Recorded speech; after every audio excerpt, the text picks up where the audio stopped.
Sometimes shows come along that allow Broadway to take over, and we, the theater nerds, get to come out of our caves for a moment and get a taste of the glorious sun that is getting to sit at the cool kids' table because we know all the lyrics to Hamilton.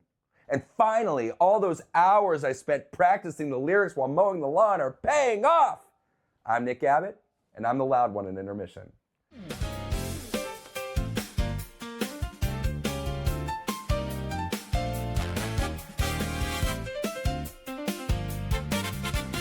Let me paint you a picture. I was the kid who had every single cast recording known to man in a CD case in my pickup truck in Indiana. I did school and summer theater. I was taking lessons while playing football. I forced the neighborhood kids to put on my musicals against their will in my garage. And I collected an insane amount of playbills miles and miles away from New York City. Big commercial theater is what got me hooked in the first place, as I'm sure it was for many of you. The major spectacles that made it all the way to our hometowns were our first show. Now, my first show was the national tour of Beauty and the Beast. And now, I'm a professional working actor that's toured with shows. Infrequently.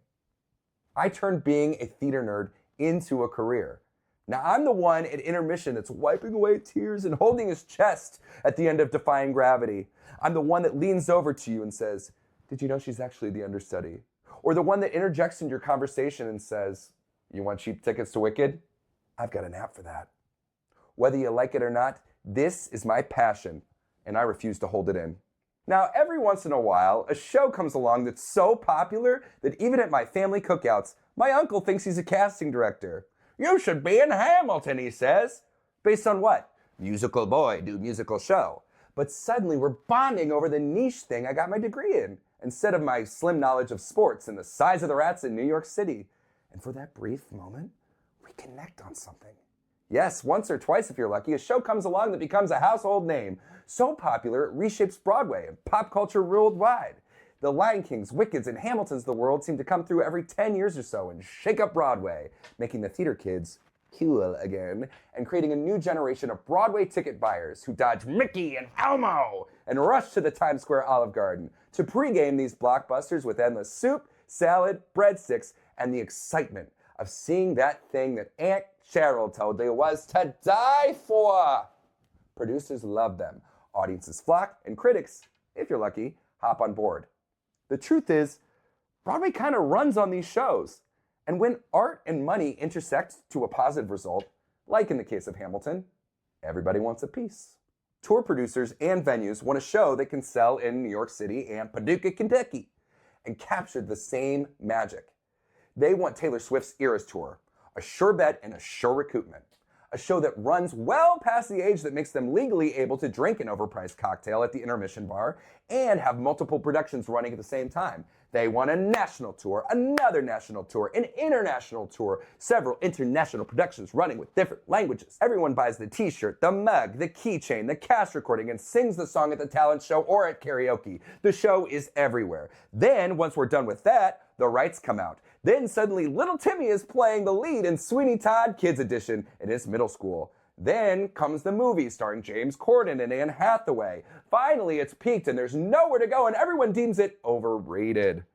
It'll get a revival in 20 years where everyone plays instruments, does gymnastics, and it's gender swapped. But until then, we, the children of the theater, crawl back into our caves with our cast recordings and our sheet music until the next time a big hit comes along. And that's the way it is. This is where a Disney show and shows based on existing name-recognizable properties like Shrek or SpongeBob really shine. And before you slam commercial theater and say adaptations are ruining Broadway, we hear that a lot. But adaptations have existed since the very first book musical, Oklahoma. Nearly everything is based on something, except for Dear Evan Hansen, but I have the unpopular opinion of not really caring for that plot line. Maybe I'd like it more if they just set that score to Perks of Being a Wallflower. It's how you adapt it that makes the difference. You can't just say, "Oh, you like that? What if we sang it at you now and did jazz hands?" Broadway has to be both art and business. It's all well and good to have a show that makes you think. But if no one's around to hear it, regardless of how excellent it is, doesn't make a sound, And to the reverse, it's all good to watch spectacle, but if it's not at the service of the story, is anyone going to care? The craft and tradition of musical theater have to mean something. Otherwise, we're watching a theme park show. A show can run for a while on just being the important and sophisticated Tony Award winner for Best Musicale. But if it doesn't have audience appeal, it's a bleak outlook for regional productions, tours, and longevity, and therefore bleak for getting that message heard. Diverse, thought-provoking shows are at the heart of musical theater, and what makes it different from spending the same amount to see Ant-Man 8 at the AMC across the theater. Every season needs a few shows that push the envelope of what theater can be and what stories we tell. But Broadway cannot live on Kimberly Akimbo alone. As amazing as that show is, and it had a pretty good run, it was a commercial theater double. And Broadway needed some home runs every once in a while. I played sports, so I know what I'm talking about. Broadway tickets are expensive, and most people, if they're honest, want to be affected while also seeing their dollar on stage. We, the theater nerds, have hacked away to see as many shows as we can for reasonable prices. But if you're Deb and Marty, coming in from Iowa for your maybe once-in-a-lifetime trip to New York City, you want a sure bet. Now, if you're some MFA theater grad living in Midtown Manhattan who's shaking your head because you think Deb and Marty should really go see this off-Broadway show where they throw meat on each other and sing in Pig Latin, tell me you wouldn't get a little wine drunk on a Saturday night and rush to see the mega hit musical Mamma Mia with your girlfriends. If you wouldn't, I don't believe you, and you are no fun. Now, I also would be hesitant to tell Marty and Deb to go see a show like Back to the Future, a recent big budget adaptation that didn't land like you'd hope for a big budget adaptation. It made like a tree and got out of here. You would think a property like this with worldwide fame and brand recognition would be an easy sell. Well, once the diehard fans flew away on their DeLorean, it was really hard to sustain box office numbers on Broadway if the bones aren't good. It may do well on tour, as Broadway audiences can be a little more standoffish if it feels like an obvious cash grab, but it won't become a true staple of musical theater or a phenomenon without it. A theater show can't just be watching the movie on stage. We have the movie at home. It needs to feel like this is the best way to tell this version of the story and feel truly theatrical. And then there's Lion King. It was the first time I and so many young theater kids saw something that made us go, I want to do that. The first thought in the 90s was, how the hell do you put an animated movie about lions on stage without having it look utterly ridiculous? You hire the right storyteller. Julie Taymor was the perfect choice for this project, assuming that they shape her creativity just a little bit. Sidebar, she wanted to have Simba in modern day Times Square at one point. I don't know, but I think it might be okay that ended up on the cutting room floor. She designed masks and costumes to create a world that elevated the story and the storytelling. Additional songs were by South African composer Lev O.M. They felt fresh, authentic, and new.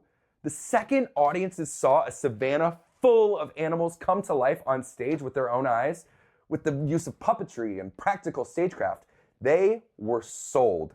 Something that on paper sounded like a theme park show you could see at Epcot became not only a financial success, but a creative and an artistic one too. Broadway critics found it to be enjoyable, and families flocked not only because they know the property, but because the visual storytelling and structure that the show took was artistic and creative, and it was at the service of the story it was telling. The Lion King still runs all over the world, on tour and on Broadway to this day. And it is the highest grossing stage musical of all time. And before you say, well, yeah, it's a Disney show, they threw some Heelys on The Little Mermaid, and they ditched the early attempts at flying the mermaids, and it closed less than 2 years. Which is a healthy run for a less recognizable title, but not for a beloved title like this. If The Little Mermaid had found the depth and wasn't so shallow, maybe it would have lasted longer and been a true hit. A true Broadway hit can occur when the money funds defendable artistic choices. I mean, there's a reason we're still doing and seeing Les Mis, Wicked, Hamilton, and Mamma Mia. I'm still 10 toes down on this. It actually works. It's because they are authentically Broadway. They're creative and crowd-pleasing. Broadway is about all kinds of storytelling. It's diverse, it's complicated, fun, flashy, meaningful, and heartbreaking, and heartwarming. And that's why we love it. I mean, there's something for everyone, even your uncle at the cookout. It's why I, as a self-proclaimed theater kid, crawled into the cave in the first place. At the end of the day, as frustrating as this industry can be, I am still the kid with a giant case of cast recordings in his pickup truck in Indiana. Broadway is the intersection of art and commerce. And when we embrace that, Broadway opens the cave just a little bit further to welcome in a new generation of theater nerds. I'm Nick Abbott, and I'm the loud one in Intermission. Now, what are the shows that you think are the perfect fusion of art and commerce? Now, what didn't work with surefire hit material? Be sure to comment, like, and subscribe.